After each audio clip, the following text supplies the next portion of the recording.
The MVP amp is back from the dead. What used to be one of MVP's flagship fairway driver molds was discontinued a few years ago until MVP decided to resurrect this mold in a very special and very fitting Music City Open run. I'm super excited to check this disc out, see how it flies, see if it's worth bagging. So let's just jump into it. Starting off, 320-foot par 3, bends off to the left. Just got to get past this wall of trees all on the left. Yeah, I like that. Oh, that's got some overstability to it. Get around there. Oh, that's going to set us up so well. That, a little more overstable than I was expecting. But that overstability helped us out big time to get left enough, and we are inside circle one. Little obstructed straddle putt. Oh, and we drain it. Now, the original amps back in the day had the numbers 8.5, 1.5 turn, 1 fade. So they weren't really an overstable disc. They were definitely on that straighter side. But this is a 293-foot uphill par 3. Basket is straight away. Threw that really low, but you see that stability. Nice straight skip, that helps us out. But MVP has been very candid that this new run of amp is definitely more on the overstable side. They actually gave it the numbers 8.5, 0.5 turn, 1.5 fade. So in terms of stability, that actually puts it a lot closer to something like the Volt, which has the numbers 8.5, negative 0.5 turn, 2 fade, than it does to those older runs of amps. 380-foot par 3, got a bend over to the right, fade back at the end, long hole, bit downhill. We'll see if the amp can reach it. Little Anheuser flex. Okay, holds that for a long while, sneaks under that tree. That's gonna be really good actually. We got really lucky, threw it low enough to sneak under those trees down there. So distance-wise, we got down here. We're pretty much pin high, 380-foot hole, but we did not get left enough. I kind of thought it was gonna fight out a little bit earlier, get a skip, but because it held a bit straighter, really held that Anheuser angle for a bit longer than I thought it would, kind of end up in the trees over here, but that's a-okay. And one thing I'm really liking about this disc is the plastic. This is Proton soft plastic. They don't do all their releases in Proton soft, kind of more of a specialty plastic out of MVP.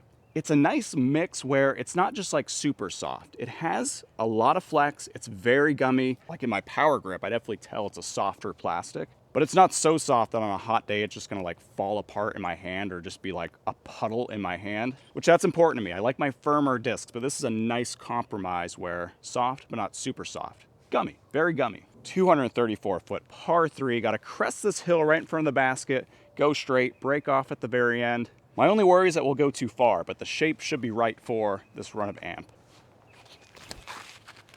Threw that one a little bit too inside. We're really gonna see how the stability plays out on this hole. If this is too overstable, that could be way left. Well, just kidding. We're actually in the perfect spot here. We ended up about 15 feet-ish away from the basket. I guess it's not perfect. I'm kind of under this tree here, but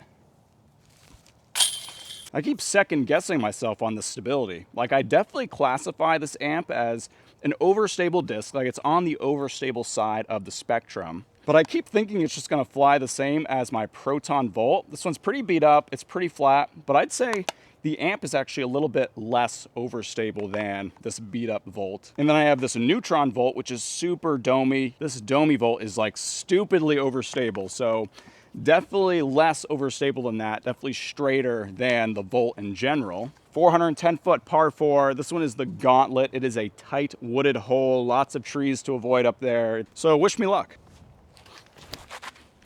Oh, put that one a little bit too out to the right. That's okay though, not bad. Checked up, and we are left in just an absolutely dreadful spot. If we were like 30 feet to the left, I'd be happy. We're actually gonna go amp, I think, low. Try to do a little low forehand skip shot here.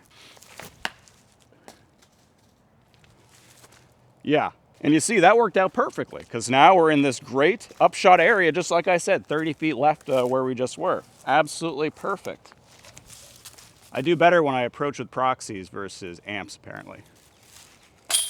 237-foot par 3, dog legs aggressively to the right. So we're gonna break out the coveted fajita forehand of legend. And hopefully the overstability takes us home, takes us to the promised land. Yep, get stable, overstable. Yeah, there we go. But we are left with the edge of circle putt here. Oh, nice. And before we go any further, we gotta talk about this stamp. Absolutely gorgeous artwork here. We have a Gibson stamp, very much in the theme of the Music City Open. I play guitar. I have an SG, not Gibson. I'm not made of money. It's an Epiphone, but still, I got an SG. Love the stamp. But what I don't love is this 411-foot par 3 basket off to the left, but we got a ton of trees to contend with. We really gotta take it out to the right, then kind of bend it back to the left. Trust that fade, that overstability to get us left enough to have an easy upshot. I'm gonna try to flex it to the right, see how it goes. Put that on hyzer, didn't really flex it at all. Not what I meant to do, but it worked out. I mean, that's pretty much where I want it to be. That'll give us an easy upshot. And when I put it on that hyzer line, you could see it didn't really flip up at all. It just held. It really held the angle. Didn't want to fade out early, like my Volt probably would have faded out quite a bit earlier. Doesn't have quite the glide that this amp does. But I feel like that 0.5 turn that MVP referenced for this specific run of amp is pretty accurate because holds that straight line, wants to go straight for a while, doesn't really want to get a lot of turn though. 0.5, that seems right. So I'd actually say I'm liking the amp a lot more than I thought I would. I thought that with MVP warning us about the overstability that it would have a lot of overlap with the Volt, which it has some overlap, but the glide and the push really separates it a bit from the Volt. And that's from someone who bags Volts and absolutely loves the Volt. Which leads us to another long par 3, 411 feet. Got to go straight, bend to the right at the end. We're just going to try to get it out as straight and long as we can. Probably do a flex line here. Actually do a flex line this time.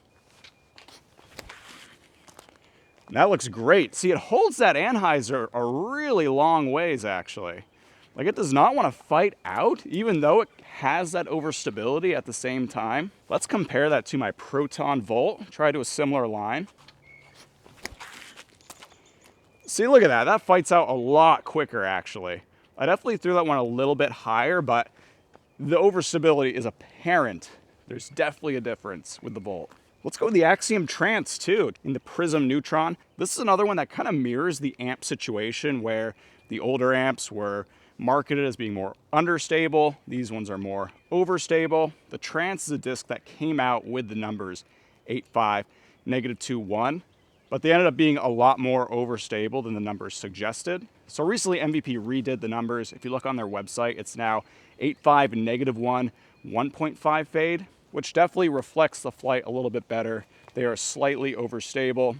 But it makes me wonder, is there something with these 8 speeds that kind of MVP's having trouble making more understable runs of 8-speed discs? Something about this rim width? I don't know. Yeah, that one holds a lot, similar to the amp.